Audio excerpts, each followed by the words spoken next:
Soyez les bienvenus dans ces conférences BIM en Afrique. On commence cette première présentation avec le culture de changement comme un succès pour une implémentation BIM. Permettez-moi de me présenter.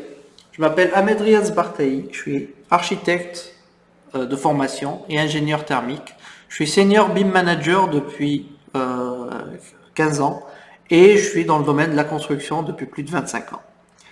J'ai des certifications en stratégie, certification en stratégie et leadership, PMP et IP, ce qui me permettent d'accompagner mes clients avec plus de garanties de succès. Je suis spécialiste dans les Smart Cities aujourd'hui, dans la gestion des villes intelligentes. Je suis consultant pour Autodesk et j'ai une certification aussi en efficacité énergétique.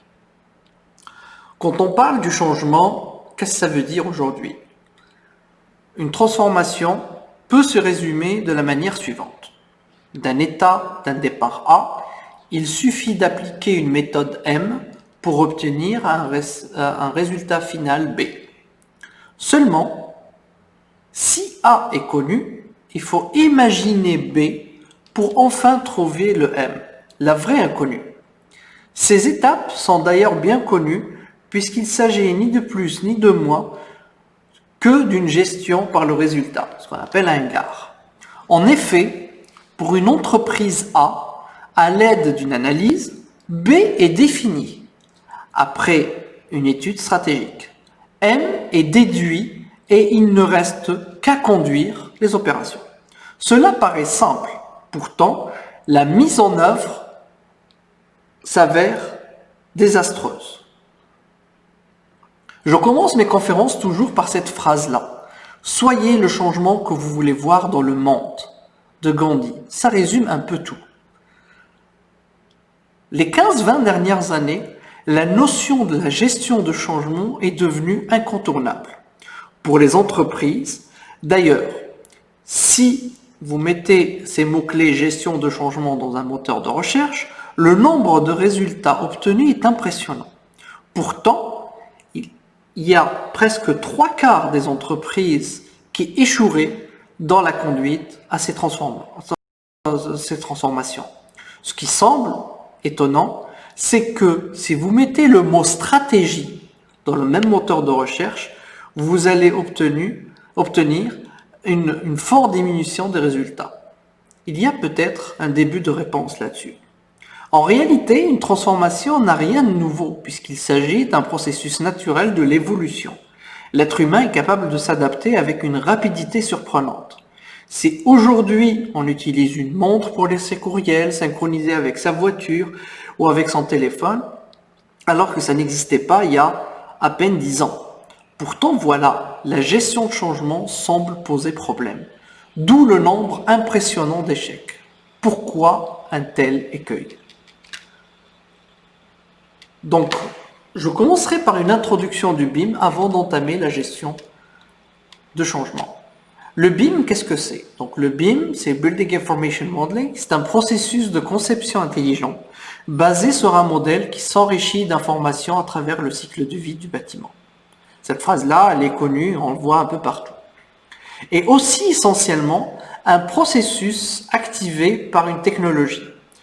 Sans la technologie, le processus ne peut pas fonctionner. Et sans le processus, la technologie a une valeur limitée.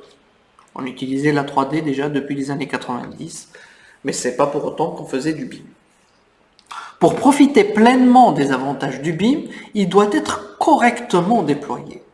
Donc le déploiement et l'implémentation du BIM, c'est le garant de l'optimisation du process BIM.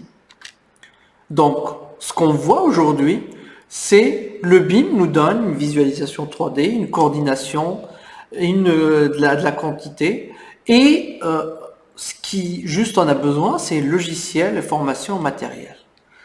N'importe quel revendeur de matériel ou de logiciel digne de ce nom va vous dire, voilà, achetez un bon ordinateur, achetez un logiciel, vous faites la formation dessus, et vous êtes, ça y est, prêt.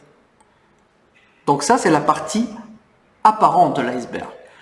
Alors qu'en réalité, on obtient beaucoup plus que ça. On obtient les analyses que vous voyez à votre gauche, analyse énergétique, analyse d'éclairage, analyse d'ensoleillement, analyse structurelle, la simulation de la construction, réalité virtuelle qui est de plus en plus utilisée, la préfabrication, le BIM et l'ISG, GIS, c'est le système d'information géographique, maintenance et gestion des actifs, le Graal du BIM, le BIM sur le chantier, détection d'interférences. Ça, c'est juste une partie de ce qu'on peut obtenir. Mais pour réussir et obtenir ces éléments-là, et même plus encore, il nous faut tout ce que vous avez à votre droite. Des standards, des guides, établir les flux de travail, votre process, réaliser la résistance au changement, c'est le sujet d'aujourd'hui, l'analyse des risques, primordial pour faire l'avancement de vos travaux, la mutation des rôles, la qualité, la collaboration, la gestion des contrats, pour savoir de quoi on a besoin, de nos objectifs, et un système métrique, c'est la maturité. Donc ça, c'est ce qu'on voit au départ, c'est juste un logiciel formation et matériel, et on obtient de la 3D, et tout ce qui est la partie cachée de ce que c'est le BIM. Donc, la meilleure façon de programmer, concevoir, construire, gérer, exploiter et maintenir l'environnement bâti, c'est de quoi le BIM peut améliorer.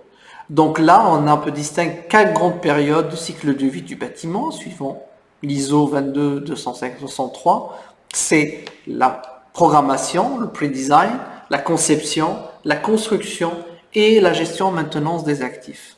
Si tout le monde s'accorde à associer le BIM à un processus ou un ensemble de processus, on oublie trop souvent le sens complet de la notion de processus. Le BIM, comme un processus, eh bien, c'est un enchaînement de faits, de phénomènes, une suite opérationnelle d'actions selon un schéma, une manière de faire. Mais aussi et surtout, un processus comme le BIM doit aboutir à quelque chose, fabriquer quelque chose, produire un résultat. Le BIM doit permettre d'obtenir quelque chose qui répond aux exigences de chaque période de cycle de vie du bâtiment. Les opérations, par exemple, de démolition et de recyclage, sont partie intégrante de la dernière partie qui est l'exploitation et maintenance. Cette période de cycle de vie boucle une période de programmation. La vision aujourd'hui, donc le processus BIM pourrait donc s'inscrire dans ce graphe. Donc l'exercice du BIM sur l'ensemble du cycle de vie, à chaque période, la bonne dose de la période suivante. Pour cela, le BIM de chaque période doit s'attacher à l'élaboration et l'enrichissement d'un résultat compatible avec la période suivante.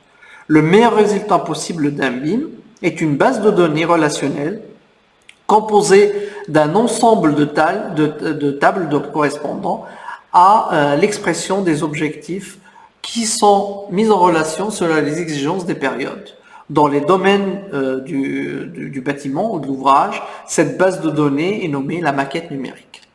Donc cette maquette numérique aujourd'hui, c'est chaque acteur va élaborer sa ou ses modèles, justement, modèles numériques du bâtiment, dans la période dans laquelle il intervient. Donc cette maquette-là, elle est composée de 3 parties. La partie géométrique, la partie analytique et la partie d'information. C'est les 3 catégories qui vont faire l'ensemble d'une maquette numérique aujourd'hui. Donc le modèle géométrique, c'est quoi? C'est la représentation 3D dans le sens de la géométrie euclidienne. Le modèle analytique, c'est l'analyse qui porte les données systémiques de la maquette numérique. Ils sont composés d'éléments mathématiques qui font affecter les modèles géométriques. Projection, topographie, système, circuit, etc.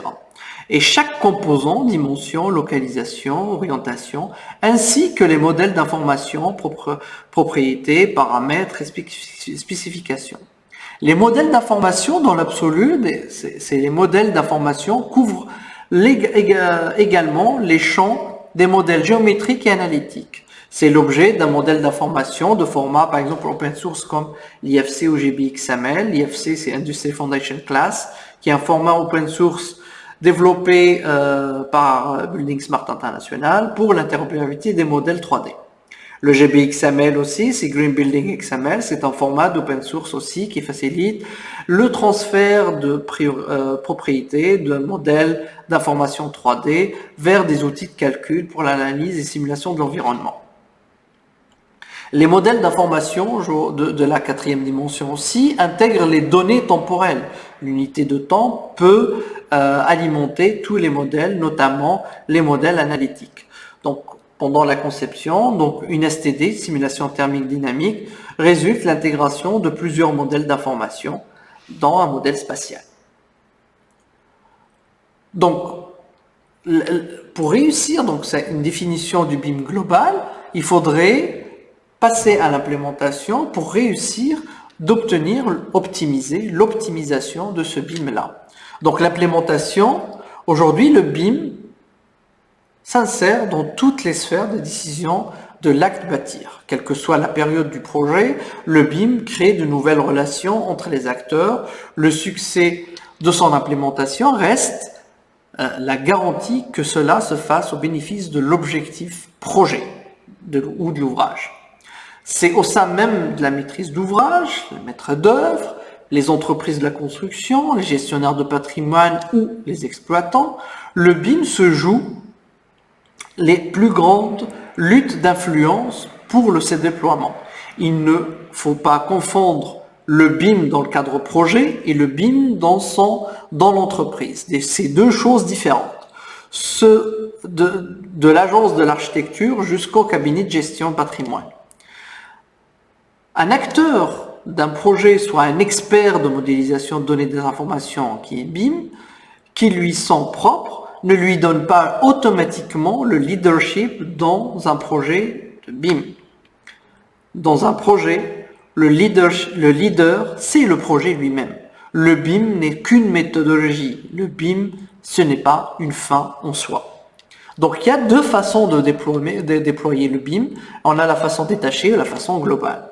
Donc on a quatre grands axes aujourd'hui pour faire le déploiement. L'individu, la collectivité, l'outil et la méthode. Donc le déploiement BIM est une décision de projet stratégique pour l'entité. On ne déploie pas le BIM un petit peu. On y passe ou on n'y passe pas. Prendre la décision de ne pas y aller aujourd'hui, c'est extrêmement risqué vu la concurrence qu'il y a à travers la chaîne internationale. Au niveau de la collectivité, l'implémentation du BIM doit être portée par les plusieurs instances. Donc les décisions et le mode de diffusion soient de top-down, car l'impact des méthodes sur l'entité est en jeu. Le BIM doit être diffusé par le haut. L'implémentation du BIM en interne est un plan qui doit comporter différents jalons précis dans les domaines de l'entité, commerciale, juridique, production, ressources humaines, techniques, etc. Le BIM ne change pas tant l'organisation de l'entité, mais surtout la façon dont elle produit sa valeur ajoutée. La principale nouveauté réside que dans le BIM autorise le travail concurrent. Il permet de travailler en même temps, ensemble, des personnes qui n'avaient pas l'habitude de travailler ensemble. La perspective qu'un commercial n'est plus une œuvre détachée de modèles fonctionnels. Le plan d'installation de chantier n'est plus une tâche isolée dans l'enchaînement des études, d'exécution et des méthodes pour la construction. Les ingénieurs électricité n'entament pas leurs études à la dernière période des études de conception. Le contrat de maîtrise d'œuvre ne peut plus être négocié pour des jalons séquentiels de production délivrée. Donc toute la façon comment on implémente le BIM va changer votre façon de travailler. Le déploiement détaché, ça veut dire quoi? Donc ce mode de déploiement positionne le BIM comme un département, une division à part. Donc l'unité est prise par cette division BIM au profit de la collectivité. Chaque division reste dans son champ opérationnel habituel et la division BIM dispose de son propre modèle et intervient comme un sous-traitant dans les différentes d'autres divisions. Ce mode de déploiement est relativement facile à mettre en œuvre puisqu'il n'impacte pas la fonction des divisions déjà établies.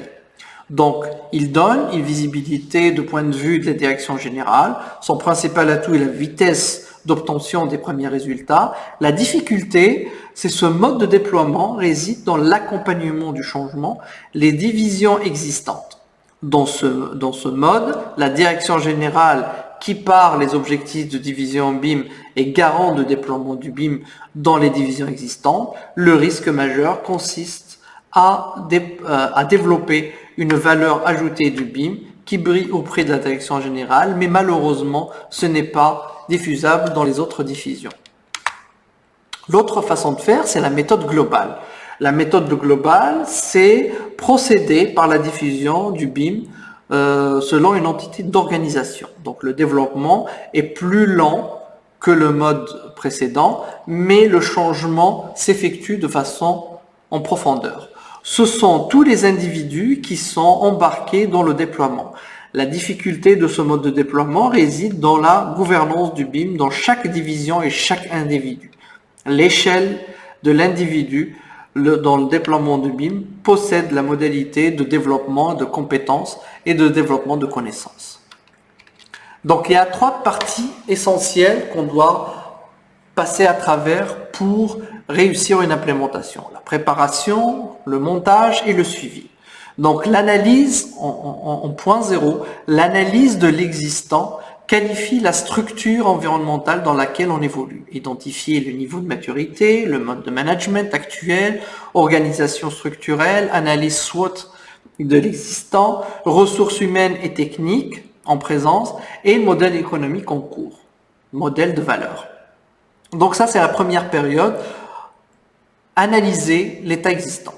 Après, on a une identification de résultats, on a attendu le projet de déploiement. Donc, on a nos objectifs, établir un WBS, nouvelle identité de l'entreprise, et après, établir un plan d'action en conséquence, justement, suivant le nouveau business plan, les ressources humaines, le plan de formation qui va accompagner.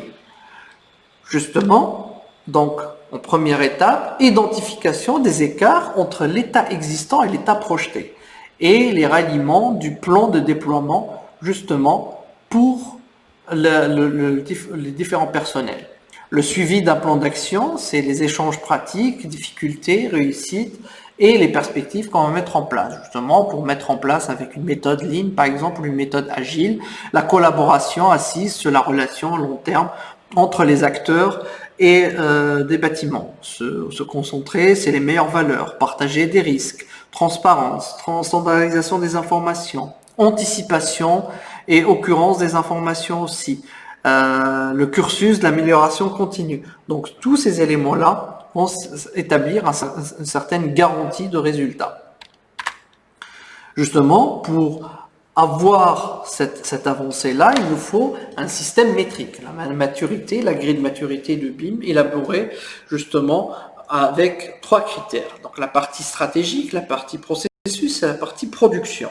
La partie stratégique, c'est les critères à partir de prérogatives de l'organisme, de l'organisation, centre de recherche universitaire par exemple, adaptation d'un guide BIM,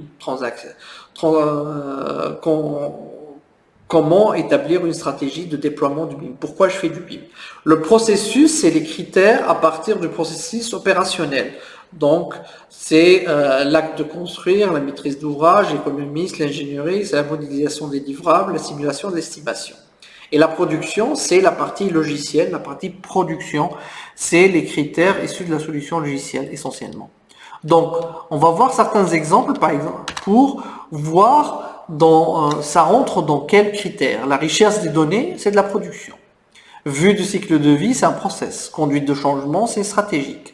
Rôle des disciplines, c'est stratégique aussi. Méthode de travail, processus. Réactivité, processus. Méthode de distribution, processus. Information graphique, production. Représentation spatiale, production.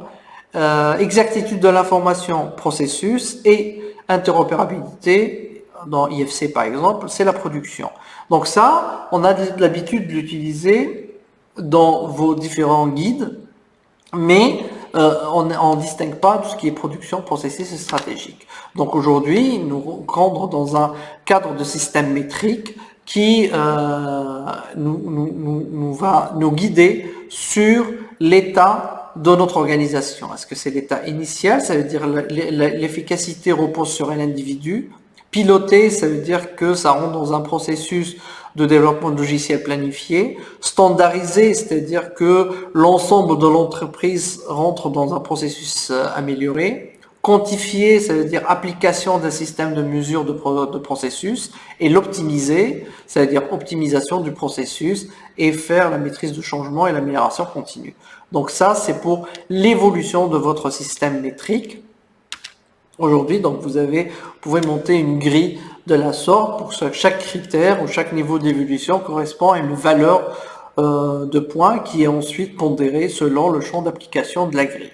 Donc, comment évaluer votre système métrique et votre système de maturité sur un projet ou un type de projet, sur une entité aussi. Donc, tous ces éléments-là doivent être écrits dans des guides. Aujourd'hui, je vous expose 3 types de guides. On a un plan de stratégie BIM qui va déterminer par rapport au donneur d'ordre ou même une entité professionnelle, architecte, ingénieur, une entreprise. Pourquoi je fais du BIM et combien ça va me coûter? Donc, c'est ce qu'on va voir dans le plan de stratégie BIM. Ça contient les raisons pour lesquelles vous faites le déploiement BIM, démonstration retour sur investissement, le calcul avec l'ERP, les coûts, les opportunités, les besoins de formation à long terme, les stratégies de gestion de changement, les stratégies de management lean par exemple, et l'optimisation de nouveaux process de vision. Donc ça, c'est la partie stratégique, c'est la vision et la direction de l'entité. Après, vous avez un plan de gestion BIM. Ceux qui sont habitués par la gestion de projet, c'est un plan de gestion de projet qui va nous déterminer quoi, qui, quand, qui fait quoi à quel moment. Donc, met en évidence les objectifs spécifiques du projet qui sont décrits dans le plan de stratégie BIM et mettre en place les processus globaux pour la standardisation, le partage des informations. Donc, accomplir les objectifs dans le cadre du projet. Après, vous avez le plan d'exécution BIM. Le plan d'exécution BIM, c'est le comment. Comment je vais faire pour que les objectifs rentrent dans le process, que les objectifs de la stratégie soient atteints. Donc, ce plan d'exécution BIM, il est spécifique pour chaque acteur, que les architectes, les ingénieurs, chaque intervenant du projet. Donc, qui va faire la stratégie de développer afin de rencontrer le process exposé dans le plan de gestion BIM. Donc c'est la côté juste logiciel, comment je dois faire pour satisfaire le plan de gestion BIM et le plan stratégie BIM. Donc là, je vous apporte un exemple aujourd'hui sur comment on fait un plan de déploiement sur une entreprise qui sont donneurs d'ordre, mais ils ont aussi une entité architecture, ingénierie, mécanique et construction et gestion de patrimoine et facilité asset management. Donc là, c'est comprendre pourquoi je fais du BIM. Donc déjà, la stratégie commence par un plan stratégique organisationnel pour savoir pourquoi je fais du BIM. Quelle est ma valeur ajoutée? Donc, évaluer, comprendre la structure de l'entreprise, faire les visions et les objectifs généraux et faire la gestion et la maturité du BIM actuel pour voir les objectifs de la stratégie en moyen et à long terme. Donc, que ce soit côté 3D, côté coordination, côté analyse de coûts, séquençage des travaux, transfert des données. Donc, comment je vais faire ça, mettre ça dans un process? Les risques et les enjeux, donc c'est primordial aujourd'hui de faire votre SWOT ou votre risque et les risques au fur et à mesure que vous avancez.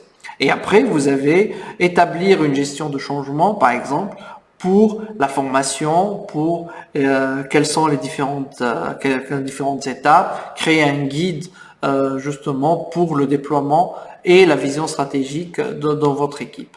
Donc concrètement, on a une liste de tâches à atteindre, par exemple pour la maturité désirée. Côté stratégique, on développe ça dans un plan de stratégie BIM qui est décrit pour les hautes instances et qui doit être aussi présenté aux différents employés. Les outils BIM vont déterminer quels sont les outils qui vont nous permettre de atteindre nos objectifs, le choix des logiciels. Processus dans votre plan de gestion BIM, mettre en place les standards, les grands projets, les projets de rénovation, les projets neufs, les projets d'infrastructure. Quels sont les guides que je dois mettre en place pour satisfaire la stratégie mise en place? La gestion de l'information, créer aussi les éléments de modèle, de quoi j'ai besoin d'informations et comment je vais les déployer, donc avec un LOI entre les différents acteurs, donc une gestion des commentaires d'information. Elle est nécessaire aussi, comment faire le déploiement. L'infrastructure, que ce soit humain et matériel, de quoi j'ai besoin pour mettre en place ces systèmes-là, que ce soit la migration du système d'exploitation, notre système de gestion, ainsi de suite. Les ressources humaines, c'est qu'elle est identifier les bonnes personnes pour les postes dans le processus BIM, ajouter des gestionnaires BIM dans chaque organisation et mettre en place un système d'évaluation et de formation justement de ces personnels-là. Donc, toute cette partie-là, il nous faut l'inclure dans un agenda. Donc, comment je vais faire cette implémentation-là au fur et à mesure. Donc, cette gestion de changement-là, il faut choisir un projet pilote, il faut choisir est-ce que c'est un projet pilote neuf, est-ce que c'est un projet pilote rénovation, tout dépend de la difficulté. Est-ce que on intervient ce changement dans une entité, par exemple un donneur d'ordre, dans le côté architecture, dans le côté MEP, structure, réalisation. Donc bref, il nous faut un calendrier assez spécifique pour mettre en place ce déploiement-là. Et à la fin, donc il nous faut un plan de gestion de changement, parce qu'on parle de gestion de changement. Quels sont les points essentiels? Donc créer un sentiment d'urgence pour que on voit une certaine tension pour l'importance du changement, former une coalition pour faire un groupe formé par des experts qui sont assez de connaissances du BIM pour justement aider les équipes à se transformer. Donc créer une vision de l'état futur, sur les 3 piliers, technologie, organisation et processus. Communiquer cette vision-là avec les différentes équipes et personnels, justement, pourquoi on passe du CAD au BIM. Inciter les actions pour les baisses d'obstacles, pour la résistance au changement. Donc travailler en petite équipe, justement, ça va accentuer la réussite, ça va réduire la résistance au changement et accentuer la collaboration, gérer les victoires, donc mettre les jalons près les uns avec les autres, justement, pour on voit l'évolution des choses. Donc on va faire plus l'évolution, on va la concrétiser de plus rapidement possible. Donc ça peut avoir on va voir l'état optimiste de l'avancement des travaux et consolider les succès justement dans le changement avec on crée des nouvelles approches, que ce soit une façon normale et habituelle de travailler en BIM. Donc là, c'est une vision globale dans une entreprise, comment on fait une implémentation BIM. Donc là, une stratégie, il faut pour une entité, que ce soit un donneur d'ordre ou pour une entreprise, mais surtout pour un donneur d'ordre, il faut rentrer dans le côté stratégique. Donc là, on a compris que la partie BIM, donc ça rentre dans stratégie, processus et technologie. Donc la partie stratégique aujourd'hui, c'est cet outil-là. On a besoin de ces outils des ISO 9001, 19650, 55001 et des outils de gestion comme le 21500, le PMI, Agile, le Lean pour réussir cette implémentation-là. Donc aujourd'hui, on a une vision globale qui est le management et l'organisation, un garantie de si on parle de guide et standards, il n'y a pas mieux que le 9001 pour une garantie de qualité de votre process. Le but, le Graal d'opérer dans le BIM, c'est le 21500 qui est le 55 000, c'est la gestion de vos actifs. Donc c'est la construction et la conception, ça prend entre 2 et 5 ans, mais la vie du bâtiment, c'est 30-40 ans d'existence. Et après, il nous faut un système de gestion de l'information, justement, le 19650, qui nous permet d'organiser la gestion d'information pour un donneur d'ordre.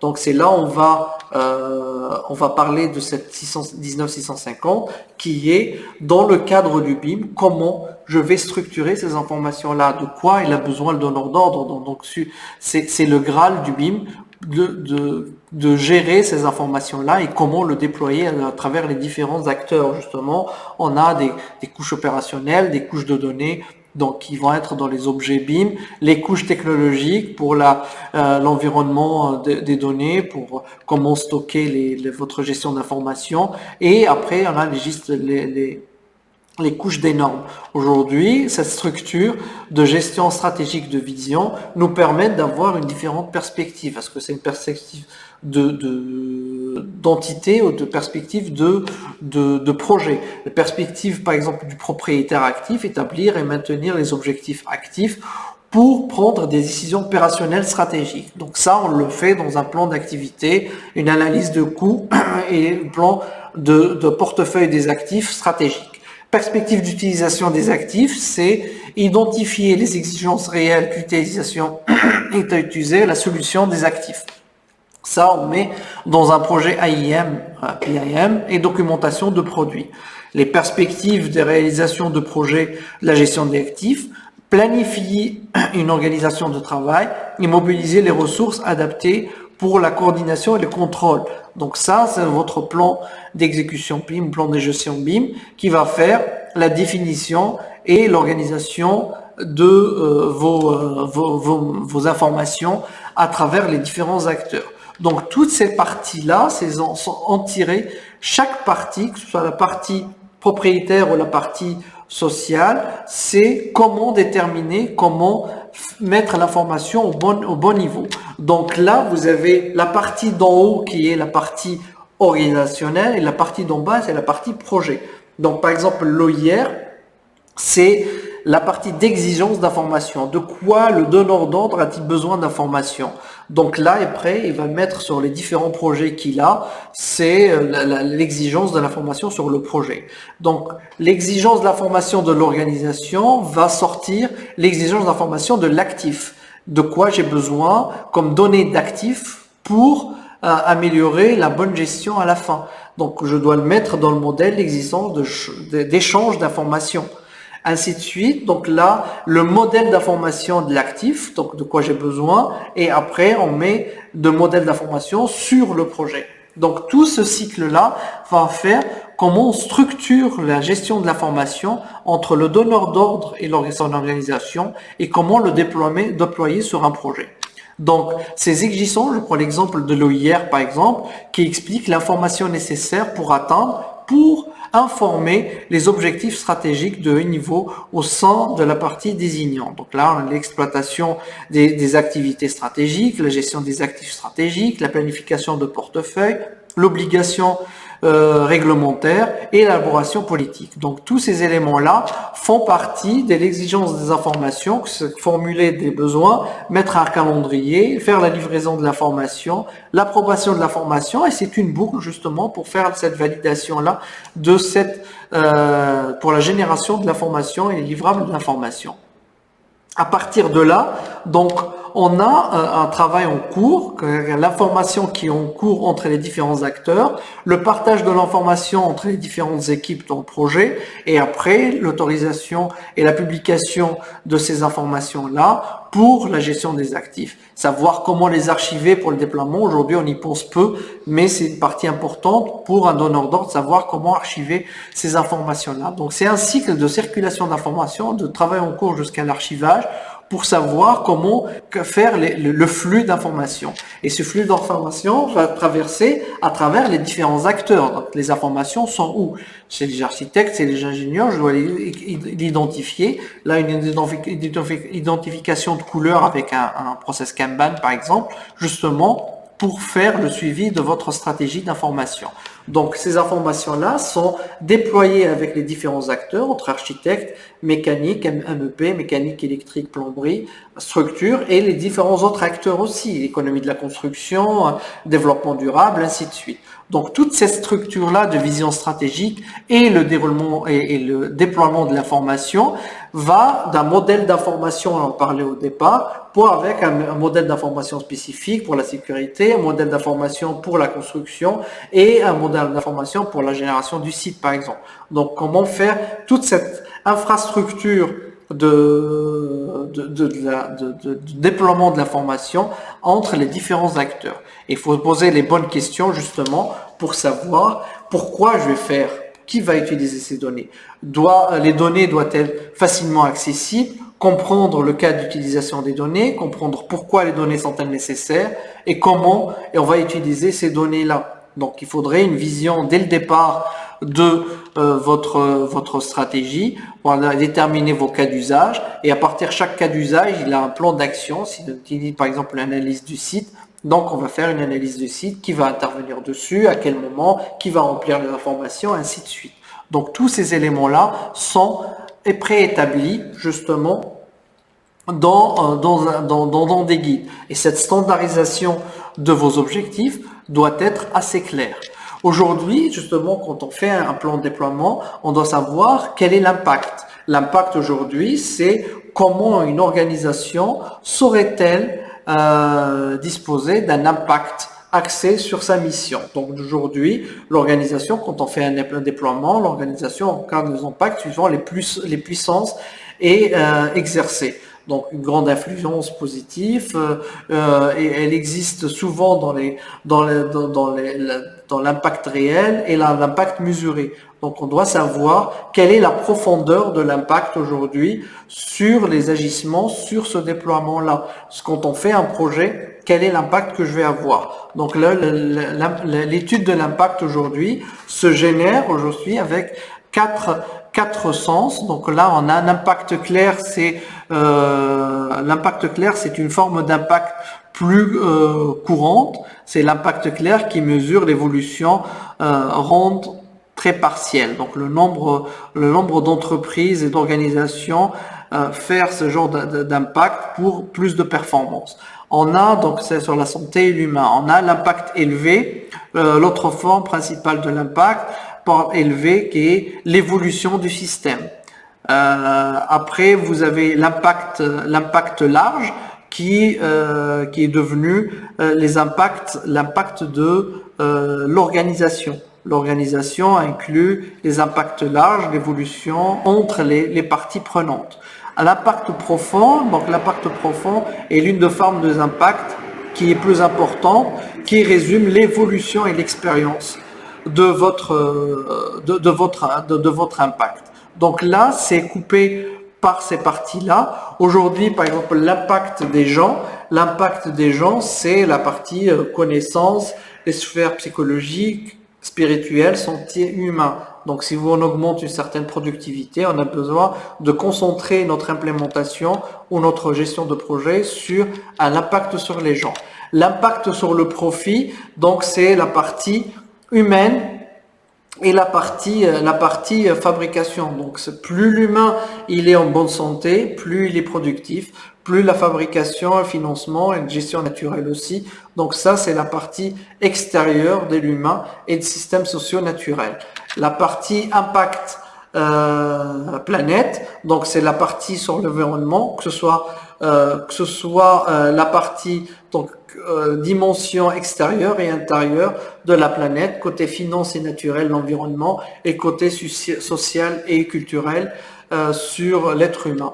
Et enfin, donc l'impact qui va vers la cause, c'est cette sphère de concentrer sur la dimension intérieure des gens et planètes, entre le social et culture et les connaissances psychologiques et spirituelles. C'est la cause que vous allez avoir votre impact sur l'impact cause sur l'implémentation de votre projet. Donc là, il suffit pas de mesurer l'impact ou en voir plus. Ce qui importe, c'est d'assurer que vous ayez un impact approprié.